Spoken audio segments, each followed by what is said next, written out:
Bonjour à tous, bienvenue sur AS Monaco Passion, la seule chaîne YouTube 100% Monaco. Alors, je voulais faire cette petite vidéo pour parler de Monsieur Radamel Falcao, El Tigre. Pourquoi je voulais faire cette vidéo? Tout simplement parce que c'est l'actu qui en ce moment, on va dire, parce qu'on voit que Falcao a été aperçu à la Turbie au centre d'entraînement de l'AS Monaco. Et les rumeurs font état d'un potentiel retour au sein de l'effectif, au moins pour les 6 derniers mois. Alors, rien n'a été fait encore, mais c'est juste voilà, une rumeur qui est assez persistante. Donc on peut lui accorder un peu de crédit, et c'est ce qui a de grandes chances d'arriver dans les prochains jours. Donc je voulais faire une sorte d'analyse, et puis dire si j'étais pour ou contre son retour. Alors, avant de donner mon avis sur la situation actuelle, on va faire un petit bilan de Falcao depuis son arrivée à Monaco jusqu'à aujourd'hui, son attitude, ses statistiques. Bref, on va voir tout ça tout de suite. Allez, c'est parti.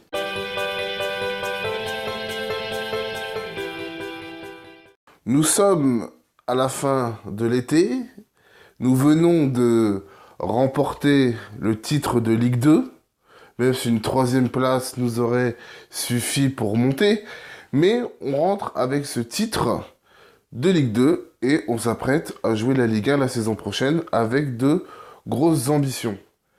Mais on ne sait pas encore à quel point le club, la direction, présidée par Dimitri Ribolovlev, quels moyens ils vont mettre dans l'équipe à ce moment-là.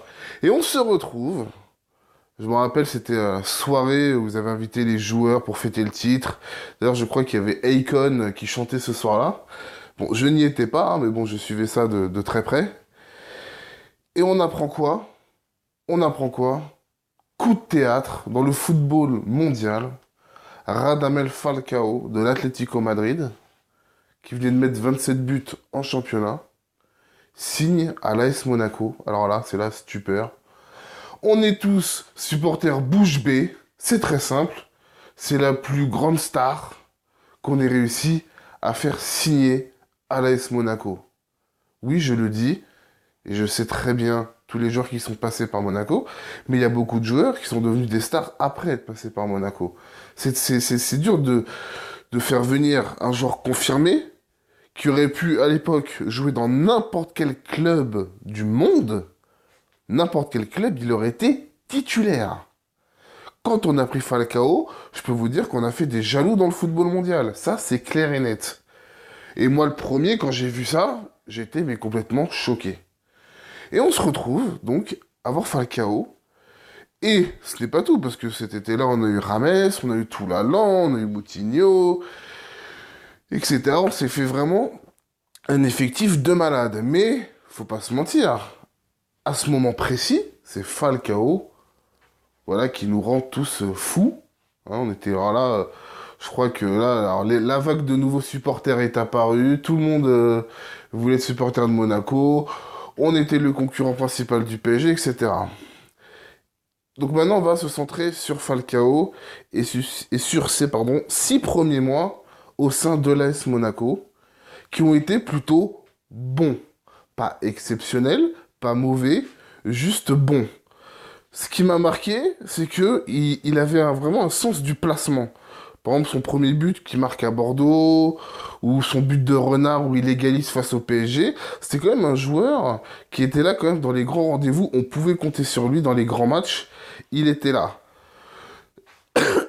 Excusez-moi, je tousse. Je suis un peu malade, désolé. Le problème qu'on a eu sur ces 6 premiers mois, je dirais, c'est qu'on en attendait plus.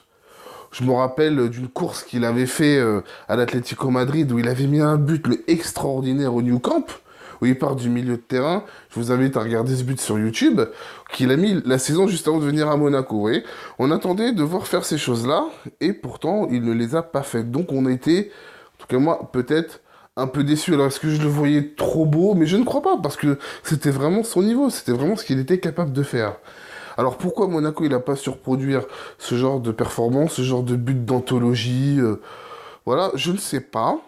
Ce que je pense, c'est que il a été, on va dire, peut-être un peu déçu du club. Il pensait peut-être que Monaco, c'était autre chose. Et peut-être qu'il a pensé qu'il a fait une erreur en signant à l'AS Monaco sans véritablement le montrer au début, hein. Et en tout cas, on se posait pas trop la question, hein. Il n'y avait pas à l'époque de question de remise en doute du projet. On était tous contents. Et là, patatras, n'importe quoi. Le match contre Chasselet en Coupe de France, la blessure au genou. Et là, on sait tout ce qui s'est passé. Plus de Falcao sur les 6 derniers mois. Il ratera la Coupe du Monde. Mais son premier bilan, on va dire sur les 6 premiers mois, il a mis 9 buts en Ligue 1 et a joué 17 matchs. Donc, on est un peu plus d'un but tous les 2 matchs, ce qui est une bonne moyenne, hein, c'est une très bonne moyenne, sans avoir été exceptionnel. Bon, il y a eu quelques petits... voilà, je me rappelle quelques petits moments où, où il avait été sorti du terrain par Ranieri et il avait fait, vous voyez, je sais pas si vous vous rappelez cette scène où il se demandait si c'est lui qui devait être sorti. Je crois que c'était à Nantes, si je dis pas de bêtises. Enfin voilà, mais bon, il avait pas mal réagi à ça. Il a jamais mal parlé dans les médias. Il a toujours eu beaucoup de respect pour le club à ce moment-là. Je dis bien à ce moment-là. Et donc, la saison se termine. Et là, qu'est-ce qu'on assiste, hein, lors de la saison d'après? Le match contre Lille, qui est là, et pour moi le point de rupture avec Radamel Falcao, car si vous vous rappelez bien, il ne joue pas ce match alors qu'il aurait pu le jouer, et on le voit, téléphone à la main, déambuler dans Louis II, en train de parler sûrement à Mendes, et en train de se chercher un point de chute avant la fin du mercato, ça aux yeux des caméras, devant tout le monde, et on est passé les amis pour des guignols. Des guignols, et je dis c'est car c'est carrément le mot, on est passé pour un club, voilà, qui fait son business comme ça devant tout le monde, sans se soucier de ce que peuvent penser les supporters et tout ça. Et on l'a vu partir à United pour un prêt payant, je crois de 15 millions d'euros, avec une option d'achat. D'ailleurs, ça s'est même pas fait le 31 au soir, parce qu'en Angleterre, ils avaient un jour de plus, donc ça s'est fait encore le lendemain. C'était très long à se mettre en route, et il était très content de signer là-bas. Hein, bien sûr, hein, très très content. Mais son aventure à United ne se passe pas du tout comme prévu pour lui, car il va jouer 26 matchs, il va mettre 4 buts. Manchester n'en veut plus. Un retour à Monaco est exclu à ce moment-là. Et on le reprête à Chelsea, le Chelsea de Mourinho. Mourinho qui avait fait à l'époque une petite déclaration quand il jouait à Monaco, Falcao. Il avait dit oui, que Monaco avait un grand joueur mais n'avait pas d'équipe. Je crois que c'était les mots de Mourinho. Voilà, pour nous mettre une petite pique. Et puis, on sait qu'à l'époque, Mourinho aimait beaucoup Falcao. Et je pense qu'il pensait qu'il pouvait, voilà, quoi, que avec lui, il saurait l'utiliser. Et on a vu que non, ben, pas du tout. Car à Chelsea, ça a été pire, je dis bien pire, qu'à Manchester, car il n'a joué que 4 matchs et a mis un seul petit but. Donc, c'est pas du tout en Angleterre qu'il a relancé sa carrière, mais alors, pas du tout. Et là, on se retrouve avec la situation.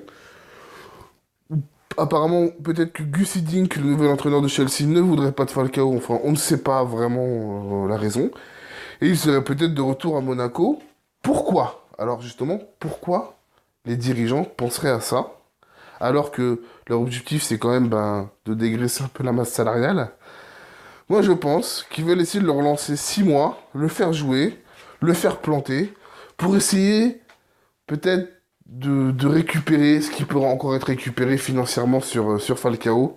Mais ils savent très bien que c'est un échec. Alors maintenant, est-ce que je suis pour ou contre son retour? La réponse est claire. Je suis contre son retour. Pour le manque de respect qu'il a eu envers le club. Parce que, quand on le voit, le mec, on dit c'est un gars gentil. Ah, il est gentil, il a l'air aimable et tout, machin. Mais agir comme il a fait hein, contre Lille et se barrer comme ça, c'est, tu vois, c'est le mec qui s'est barré en se disant de toute façon, je m'en fous, je reviendrai plus à Monaco, nanana. Voilà. Mais le problème, c'est que là, il est niqué, le mec. Il est niqué. Parce que faut pas qu'il oublie une chose. C'est qu'il appartient à l'AS Monaco. Et c'est encore nous qui décidons, et heureusement. Le problème, c'est que si c'est pour le faire revenir, lui payer un salaire de malade, parce que je crois qu'il est à 200 000 par semaine, je crois, si je dis pas de conneries. Hein, il est à 200 000 euros par semaine, je crois. Euh, Excusez-moi. Donc il a un salaire de dingue. Et en plus, son rendement, mais je pense qu'il va être vraiment... je veux dire, s'il met 4 buts, 5 buts, grand max. Parce qu'il a encore ses problèmes musculaires et tout ça. Donc on n'aura pas un Falcao à 100%. Donc je crois que c'est vraiment pas une bonne idée, hein, de le ramener. Moi, je préférais le laisser moisir à Chelsea, là, et le vendre, je sais pas moi, en MLS, au Mexique, j'en sais rien. La saison d'après, de toute façon, c'est fini. Il ne connaîtra plus le haut niveau. Il ne fera plus la Ligue des Champions. Voilà, comme à l'époque, on disait que c'était ce qui lui manquait de jouer la Champions League. Donc voilà, pour moi, non, je suis désolé, je pardonne pas. Et c'est parce que j'ai tellement aimé ce joueur, c'est parce que je l'ai tellement apprécié, j'étais tellement fou à son arrivée, que je pardonne encore moins ce qu'il a fait. Et malgré que, voilà, quelques années sont passées, ben non, moi j'oublie pas. J'oublie pas. Je sais pas s'il revient, quelles seront les réactions des supporters, mais pour moi, c'est pas possible. Franchement, faut pas oublier, n'ayez pas la mémoire courte. Peut-être que c'était un grand joueur, ça a été un très grand joueur de club, mais faut pas oublier ce qui s'est passé. Voilà, c'est tout ce que je voulais dire sur ça, sur ce hypothétique retour. Voilà, je pense que Falcao n'aura plus jamais à porter le maillot de l'AS Monaco. Il n'en est pas digne. Voilà. Il faut pas oublier que bon, on a quand même un effectif qui essaye tant bien que mal de s'accrocher à cette deuxième place et qui va essayer de faire ce qu'il peut. Et je suis pas sûr qu'un leur mettre un Falcao dans les jambes, je suis pas sûr que ça va les motiver, ça va leur apporter quelque chose. Putain, le mec, il a trahi le club. Il a trahi le club.